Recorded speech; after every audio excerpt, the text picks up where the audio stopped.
wabarakatuh. Perkenalkan, nama saya Muhammad Dudi Putri dengan NIM 20060044.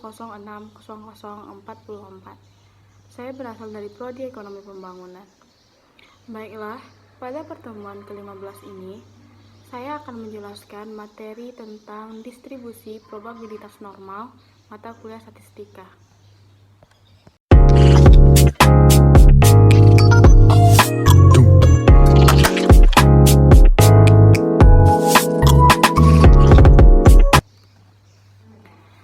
Baiklah, materi yang pertama yaitu mengenai pengertian dan karakteristik distribusi probabilitas normal. Karakteristik dari distribusi probabilitas dan kurva normal yang pertama yaitu kurvanya berbentuk genta atau lonceng dan memiliki satu puncak yang terletak di tengah, yang mana nilai rata-rata hitung sama dengan median dan juga modus. Yang kedua yaitu distribusi probabilitas dan kurva normal berbentuk kurva simetris dengan rata-rata hitungnya. Apabila kurva dilipat menjadi dua bagian dengan nilai tengah rata-rata sebagai pusat lipatannya, maka kurva akan menjadi dua bagian yang sama. Yang ketiga, distribusi probabilitas dan kurva normal bersifat asimptotis. Kurva ini menurun di kedua arah, yaitu ke kanan untuk nilai positif tak terhingga dan ke kiri untuk nilai negatif tak terhingga, yang mana dengan hal ini ekor kedua kurva tidak pernah menyentuh nol, hanya mendekati nilai nol saja. Yang keempat yaitu modusnya pada sumbu mendatar membuat fungsi mencapai puncaknya atau maksimum pada X sama dengan nilai rata-rata hitungnya. Yang kelima, luas daerah yang terletak di bawah kurva normal tetapi di atas sumbu mendatar sama dengan 1, yang mana luas daerah tersebut terdiri dari setengah di sebelah kiri nilai tengah dan setengah di sebelah kanan nilai tengah. Definisi kurva normal. Apabila X suatu pengubah acak normal dengan nilai tengah dan standar deviasinya, maka persamaan kurva normalnya dapat kita lihat pada gambar yang telah disediakan.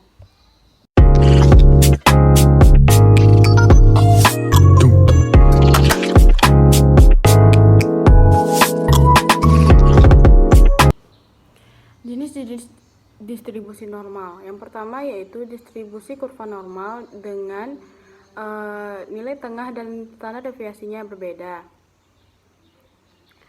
Yaitu dari gambar yang terlihat menunjukkan bahwa nilai tengah untuk 3 perusahaan yang sama, yaitu Malindo Feedmill Tbk yang bergerak di bidang industri pakan ternak dan SMSM Selamat Sempurna Tbk industri yang bergerak di bidang otomotif dan komponennya, dan SCBD Danayasa Artatama yang bergerak di bidang properti dan real estate. Pada tanggal 11 November 2013, harga rata-rata ketiga perusahaan ditutup dengan harga yang sama, yaitu 3.300 per lembar. Namun, selama perdagangan pada tanggal tersebut terjadi kenaikan dan penurunan sehingga terdapat perbedaan standar deviasi, yaitu Malindo Feedmill Tbk 22,54, Selamat Sempurna 45 dan Danayasa Artatama 71,3, yang mana semakin tinggi standar deviasinya maka kurvanya semakin datar, dan begitu juga dengan sebaliknya. Selanjutnya yaitu distribusi probabilitas dan kurva normal dengan nilai tengah berbeda dan standar deviasinya sama. Yang berdasarkan yang kita lihat pada gambar menunjukkan bahwa nilai rata-rata berbeda dengan standar deviasi yang sama. Kita mengambil contoh pada klasifikasi harga mobil jenis City Car masing-masing diproduksi oleh Hyundai 10 GL, GLI, GLS dan facelift, Honda Brio dan Suzuki Swift, yang mana harga rata-rata dari berbagai tipe masing-masing jenis mobil ini pada tahun 2013 adalah 138 juta untuk Hyundai 10 dan 159 juta untuk Brio dan 174 juta untuk Swift. Namun, ketiga jenis mobil ini memiliki keragaman harga yang hampir sama, yaitu 8,2 juta. Selanjutnya yaitu distribusi probabilitas dan kurva normal dengan nilai tengahnya berbeda dan standar deviasinya juga berbeda. Yang mana dari gambar dapat kita jelaskan bahwa dua kurva dengan nilai tengah yang berbeda dan standar deviasi yang juga berbeda. Contohnya adalah pada dividen, yang dimana dinyatakan dengan rasio jumlah dividen per saham terhadap nominal saham. Selama tahun 2008 hingga 2012, antara kelompok asuransi dan bank, nilai tengah dividen untuk asuransi adalah 0,1 atau 10%. Sedangkan untuk bank yaitu 0,22 atau 22%, atau lebih dari 2 kalinya kelompok asuransi. Standar deviasi untuk asuransi adalah 0,31, sedangkan bank 0,6. Fakta ini menunjukkan bahwa kurva normal dengan nilai tengah yang berbeda dan standar deviasi yang juga berbeda, kemampuan antar populasi asuransi dan bank juga berbeda. Begitu pula keragaman di dalam setiap populasi baik asuransi maupun bank.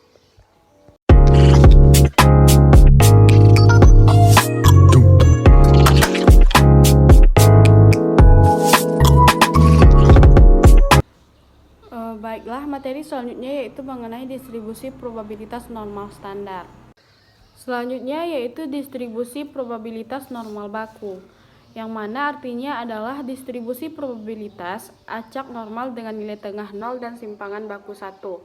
Beberapa hal yang perlu dilakukan dalam rangka distribusi probabilitas normal baku adalah mengubah atau membakukan distribusi aktual dalam bentuk distribusi normal baku yang dikenal dengan nilai Z atau skor Z, yang mana rumusnya adalah Z sama dengan X dikurang nilai tengah dibagi dengan standar deviasi.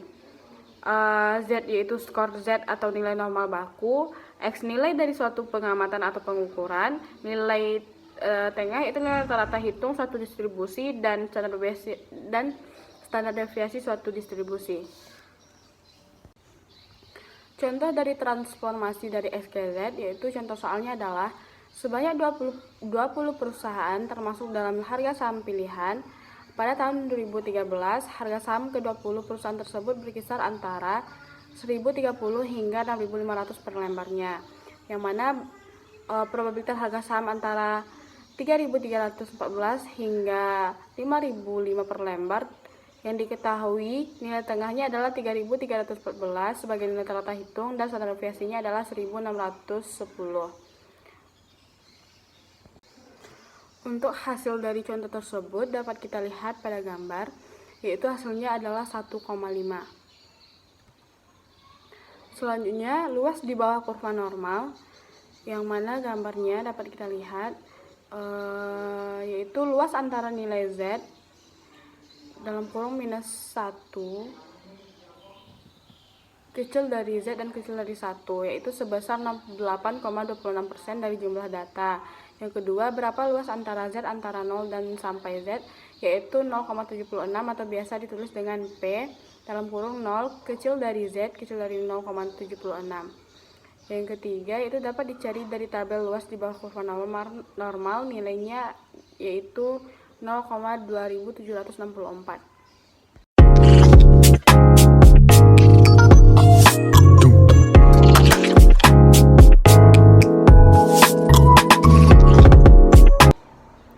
Materi selanjutnya yaitu penerapan distribusi probabilitas normal standar. Contoh dari penerapan kurva normal yaitu PT Gunung Sari mengklaim bahwa rata-rata berat buah mangga mutu B adalah 350 gram dengan standar deviasinya yaitu 50 gram. Bila berat mangga mengikuti distribusi normal, berapa probabilitas bahwa berat buah mangga mencapai kurang dari 250 gram sehingga akan diprotes oleh konsumennya? Penyelesaiannya dapat kita lakukan dengan cara transformasi ke nilai Z, yaitu dapat kita lihat pada gambar, yang mana P dalam kurung X kecil dari 250 dibagi dengan P dalam kurung X sama dengan 250 sama dengan 250 dikurang 350 dibagi 50, hasilnya adalah min 2, yang mana luas sebelah kiri nilai tengah adalah 0,5. Oleh sebab itu, nilai daerah yang diarsir menjadi 0,5 dikurang 0,4772 sama dengan 0,0228. Jadi, probabilitas di bawah 250 gram adalah 0,0228, yaitu 2,28%. Dengan kata lain, probabilitas diprotes konsumen karena berat buah mangga kurang dari 250 gram adalah 2,28%. Contoh soal berikutnya yaitu PT Walk Electric yang berkantor pusat di Bandung memproduksi bohlam lampu. Bohlam yang diproduksi dapat hidup hingga 900 jam dengan standar deviasi 50 jam. Untuk kepentingan promosi, PT Walk Electric ingin mengetahui probabilitas keyakinan bahwa bohlam lampunya dapat hidup pada kisaran antara 800 hingga 1000 jam. Jawabannya adalah P dalam kurung 800 kecil dari X kecil dari 1000. Untuk menghitung nilai Z, Z1 yaitu 800 dikurang 900 dibagi 50, maka hasilnya adalah min 2. Z2 yaitu 1000 dikurang 900 dibagi 50, hasilnya adalah 2. Jadi, hasil akhirnya adalah 0,4772. Untuk Z besar dari 2 dan untuk min 2 kecil dari Z hasilnya juga 0,4772, sehingga luas daerah yang dihasil adalah 0,4772 ditambah 0,4772 hasilnya adalah 0,9544. Jadi 95,44% produksi berada pada kisaran 800 hingga 1000 jam. Jika PT tersebut mengklaim bahwa lampu bohlamnya menyala 800 hingga 1000 jam, mempunyai probabilitas benar yaitu sebesar 95,44%. Sedangkan sisanya yaitu 4,56% harus dipersiapkan untuk garansinya.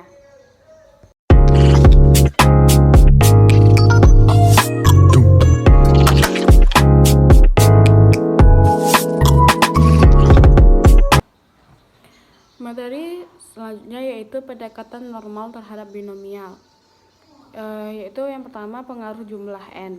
Apabila kita perhatikan suatu distribusi probabilitas binomial dengan semakin besarnya nilai N, maka semakin mendekati nilai distribusi normal. Pada saat nilai N sama dengan 1, probabilitasnya sama. Dan pada saat nilai N-nya 3 menunjukkan pola simetris, namun masih memiliki 2 puncak. Pada saat nilai N-nya 30, terlihat bahwa distribusi probabilitas binomial mendekati distribusi probabilitas normal, yaitu kurva berbentuk lonceng, memiliki puncak tunggal dan simetris. Maka dengan menggunakan pola pendekatan normal terhadap binomial akan lebih efisien. Dalil pendekatan normal terhadap binomial.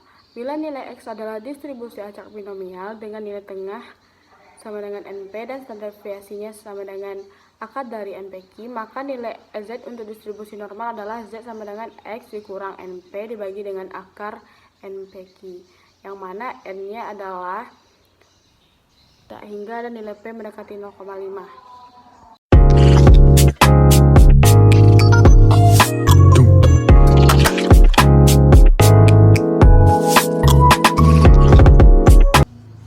Materi selanjutnya yaitu menggunakan Miss Excel untuk distribusi probabilitas. Caranya yang pertama yaitu buka program Microsoft Excel dari Start, pilih Microsoft Excel, masukkan data-data X, nilai tengah dan standar deviasi masing-masing pada B2, C2, dan D2. Untuk mendapatkan nilai Z, letakkan kursor pada sel E2 dan tulis formula sama dengan standar size B2, C2, D2, kemudian tekan enter. Yang ketiga yaitu letakkan kursor pada E3 dan klik icon FX atau klik icon insert, kemudian pilih FX function, lalu pilih statistical pada function kategori dan pilih norm list pada function name, lalu tekan OK. Lalu kita akan menemui kotak dialog seperti yang terlihat pada gambar. Yang selanjutnya itu masukkan nilai Z atau taruh kursor pada sel yang ada nilai Z dan pada cumulative true, hasilnya akan muncul sebesar 0,853. yang kemudian dikurang 0,5 sehingga diperoleh luas di bawah kurva 0 kecil dari Z kecil dari 1,5 sebesar 0,3531.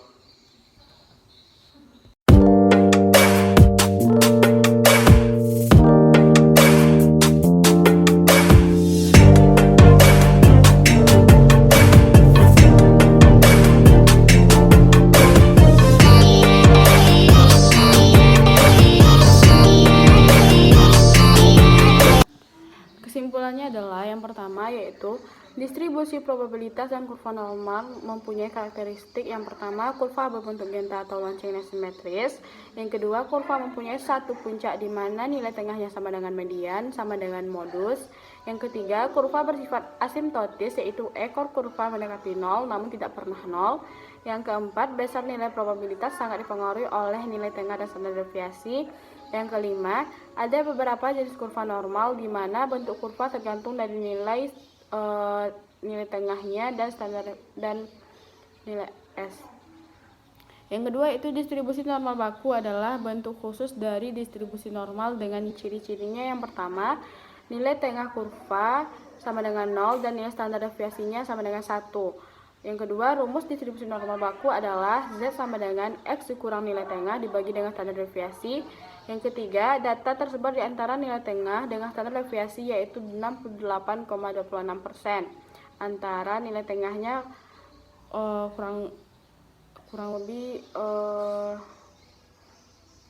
95,44%, antara nilai tengah kurang lebih 2 standar deviasi dan 99,74% berada pada kisaran nilai tengahnya 3 standar deviasi. Yang ketiga yaitu pendekatan normal dapat digunakan untuk pendekatan binomial. Syaratnya yaitu yang pertama, jumlah pengamatan relatif besar sehingga nilai tengahnya sama dengan NP dan N dalam kurung 1 dikurang P dapat lebih besar dari 5, di mana N sama dengan jumlah data dan P adalah probabilitas sukses.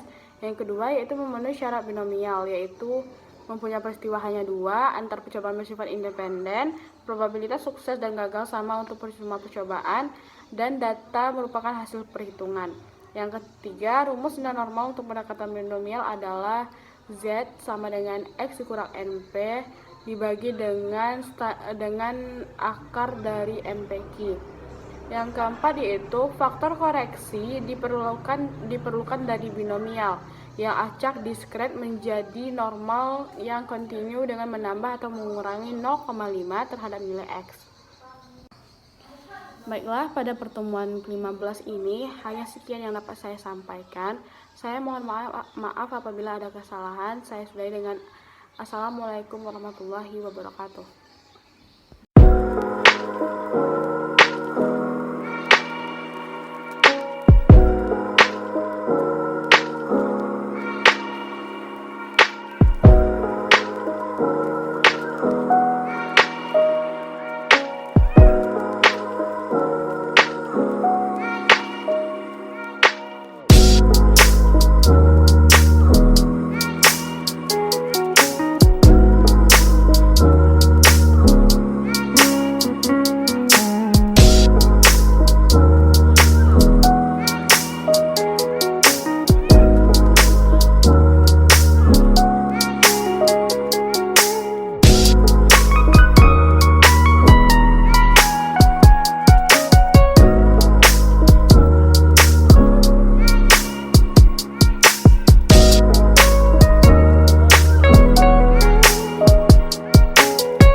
Yes.